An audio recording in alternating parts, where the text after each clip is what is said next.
गर्मियों में तेज धूप में बाहर निकलने पर लू, डिहाइड्रेशन, हीट स्ट्रोक और सनबर्न ये सारी समस्याएं हो सकती हैं। लेकिन अगर हम अपने खान पान का ठीक तरीके से ध्यान रखें और कुछ सावधानी बरतें तो ये सारी समस्याओं से हम बच सकते हैं और अपने डेली रूटीन को इजीली फॉलो कर सकते हैं। तो चलिए शुरू करते हैं वन बाय वन कि हमें क्या क्या सावधानियां रखनी चाहिए। सबसे पहले बॉडी को जरूरी है हाइड्रेटेड रखना, और हाइड्रेटेड रखने का सबसे अच्छा तरीका है खूब सारा पानी पियो। अगर आपको प्यास नहीं भी लगी तो भी थोड़ा थोड़ा पानी आप थोड़े थोड़े इंटरवल पे पीते रहिए।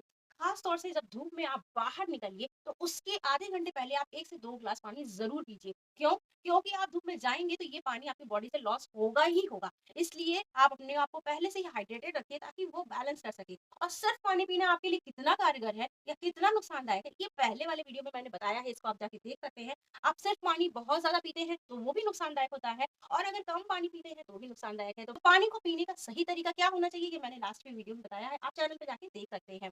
इसके साथ ही बॉडी में इलेक्ट्रोलाइट का बैलेंस रहना बहुत ज़रूरी है। ये आपकी बॉडी को बैलेंस रखता है, हाइड्रेटेड रखता है। और इलेक्ट्रोलाइट कैसे बैलेंस होंगे? ओआरएस का घोल पी लीजिए, नींबू पानी पी लीजिए, शरबत पी लीजिए, छाछ पी लीजिए, नारियल पानी पीजिए, इन सब में इलेक्ट्रोलाइट उपस्थित होते हैं। और ये हमारी बॉडी के लिए बहुत ज़रूरी है, क्योंकि जब आपकी बॉडी स्वेटिंग करती है तो सिर्फ़ पानी नहीं निकलता है, नमक भी निकलता है, साधारण भाषा में जाने। और वो नमक क्या होता है? सॉल्ट्स होते हैं। ये सॉल्ट यानी सोडियम, पोटेशियम, ये हमारी ब्रेन के लिए, हमारी मसल्स के लिए बहुत ज़रूरी होते हैं। इसीलिए जब आप धूप में जाते हैं तो दिमाग खराब होने लगता है। वो इसीलिए होने लगता है। क्यों आपको स्ट्रोक्स आते हैं? क्यों आप बेहोश हो जाते हैं? बहुत ज़्यादा जब स्वेटिंग होती है तो क्यों दिमाग काम करना बंद हो जाता है? क्यों धुंधला-सा दिखने लगता है? इसीलिए, क्योंकि बॉडी से सिर्फ़ पानी नहीं निकल रहा है। आपको क्या लग रहा है सिर्फ़ पसीना, सिर्फ़ पानी ही तो निकला है, मुझे बेहोशी क्यों आ रही है? इसलिए, क्योंकि सिर्फ़ पानी नहीं निकलता है, साथ में निकलते हैं आयन्स, इलेक्ट्रोलाइट्स निकलते हैं, और ये ही हमारे ब्रेन को ठीक से काम करने देते हैं। ये ही हमारी मसल्स को ठीक से काम करने देते हैं। और जब इनकी शॉर्टेज हो जाती है तो हमारा दिमाग काम करना बंद कर देता है, और हमारा बॉडी जो है वो स्ट्रोक आ जाता है, वो ऐंठने लगता है, मसल्स ऐंठने लगती हैं। उन सब की वजह यही, इसलिए सिर्फ़ आपको पानी नहीं पीना चाहिए, साथ ही ऐसी चीज़ें पीनी चाहिए जो आपकी इलेक्ट्रोलाइट्स को भी बैलेंस रखे। इसके बाद हम बात करेंगे हमारी फूड हैबिट पे, यानी कि बाहर से ही नहीं, अंदर से भी आपको ठंडक महसूस होनी चाहिए। इसलिए आप धूप में जाने से पहले मिश्री या गुलकंद खाते जाइए। ये आपकी बॉडी को अंदर से ठंडा लगता है, साथ में लू से भी बचाता है। सौंफ खाइए, सौंफ बहुत अच्छा होता है, बहुत कूलिंग आपकी बॉडी को महसूस कराएगा। साथ ही आप खाने में ध्यान रख सकते हैं, बहुत ज़्यादा तला भुना मत खाइए, बहुत ज़्यादा तेल मसाले की चीज़ें मत खाइए, सिंपल खाइए, खिचड़ी और दलिया, इस तरह की चीज़ें। खास तौर से जब आप बाहर निकल रहे हैं तो बहुत ज़्यादा मसालेदार, बहुत ज़्यादा स्पाइसी मत खाइए, क्योंकि जब आप बहुत ज़्यादा स्पाइसी खाएँगे, स्पाइस में हीट बढ़ाने की कैपेसिटी होती है, और वो अंदर आपकी बॉडी के अंदर हीट बढ़ाएगा, तो बाहर भी हीट है, अंदर भी हीट है, तो फिर क्या ही होगा। इसके साथ आप मेंटेन कर सकते हैं अपनी बॉडी को कवर करने के तरीके से, यानी कि आप धूप में जा रहे हैं तो कितना एरिया आप एक्सपोज़र दे रहे हैं, उससे भी आपकी बॉडी की हीट, बॉडी का डिहाइड्रेशन, ये सब मेंटेन होता है। कैसे? आप धूप में जा रहे हैं, आप अपने हेड को कवर करके रखिए, अपनी आइज़ को कवर करके रखिए, क्योंकि अल्ट्रावायलेट रेज़ से आइज़ को भी प्रॉब्लम होती है। और हैट लगाइए या कपड़ा लगाइए, या गमछा लीजिए जिससे आपका सर ढका रहे, डायरेक्ट धूप के कनेक्शन में ना आइए। और साथ ही ऐसे कपड़े पहनिए जो आपकी बॉडी में हवा एब्ज़ॉर्ब करे, यानी कि आपके पसीने को भी एब्ज़ॉर्ब करे और हवा का भी आना-जाना बना रहे। इसलिए सिंथेटिक या फैशनेबल या टाइट कपड़े बिल्कुल मत पहनिए, बहुत ज़्यादा बोझा लेके मत चलिए। बहुत ज़्यादा मेहनत करते हैं, बहुत ज़्यादा थक जाते हैं, तो फिर बॉडी को कवर करने में बहुत दिक्कत होती है, खास तौर से धूप में या गर्मी में। अब हम धूप में निकल चुके हैं, हम धूप में काम कर चुके हैं, बहुत ज़्यादा टायर्ड हो चुके हैं। घर आने के बाद हम ऐसा क्या करें कि हम धूप से बच सकें, हम धूप के साइड इफ़ेक्ट्स से बच सकें, लू से बच सकें।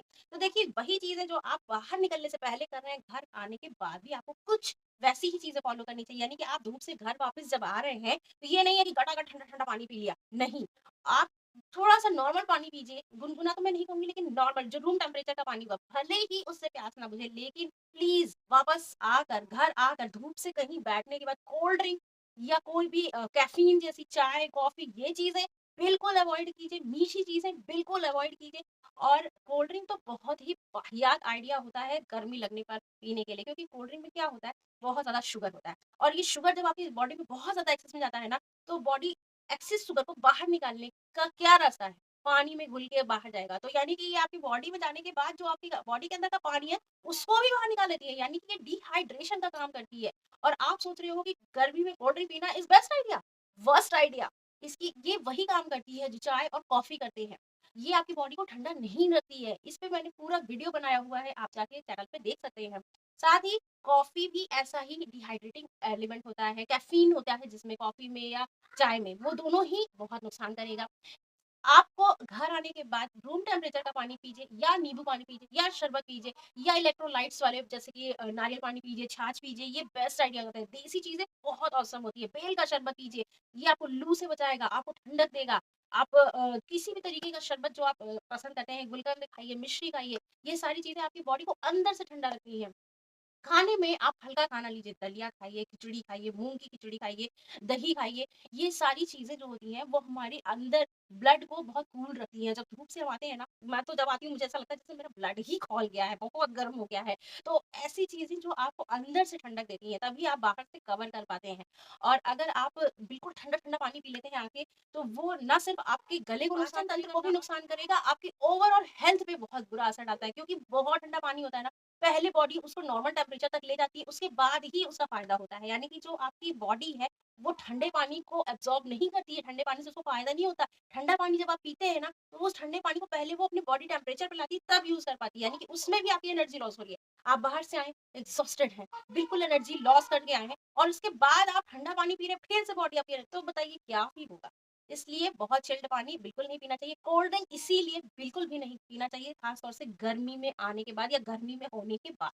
अब इसके साथ ही आप ध्यान रख सकते हैं कि आप घर में आने के बाद एकदम से एसी या एकदम से कूलर में नहीं जाएँ, क्योंकि बॉडी को थोड़ा-सा टाइम दीजिए एडजस्ट करने के लिए, थोड़ा-सा बॉडी का टेम्परेचर नॉर्मल होने दीजिए उसी के बाद, क्योंकि एकदम सडनली जब चेंज होता है एनवायरनमेंट, तो वो भी बॉडी के लिए बहुत अच्छा नहीं होता। इस तरह से हमने जाना कि धूप में जाने से पहले और धूप से आने के बाद हम क्या ऐसी सावधानियाँ बरतें, जिससे हमें लू, डिहाइड्रेशन और हीट स्ट्रोक और सनबर्न इन सब की प्रॉब्लम से बचा जा सके। सनबर्न के लिए आप सनस्क्रीन भी लगा सकते हैं। जब धूप में निकलने वाले हो ना, उससे 30 मिनट पहले आप सनस्क्रीन अप्लाई कर दीजिए ताकि वो अच्छे से अब्ज़ॉर्ब हो जाए और सनस्क्रीन जो है थोड़ी-थोड़ी देर पे गायब हो जाती है। इसलिए ऐसा नहीं है कि सुबह एक बार लगा लिया, वो दिन भर चलेगी। सिर्फ़ गर्ल्स ही ऐसा नहीं कर सकती, बॉयज़ भी ऐसा कर सकते हैं, तो दोनों लोग अप्लाई कर सकते हैं और ये आपके स्किन को प्रोटेक्शन देती है, अल्ट्रावायलेट रेज़ से, सनबर्न से बचाती है, खूबसूरती को बचाती है। इसलिए ये भी आप उपयोग कर सकते हो। तो इन सारी चीज़ों को अप्लाई कीजिए, मस्त रहिए, समर्स को एन्जॉय कीजिए। वीडियो पसंद आया हो तो दूसरों के साथ शेयर भी कीजिएगा। मिलते हैं नेक्स्ट वीडियो में।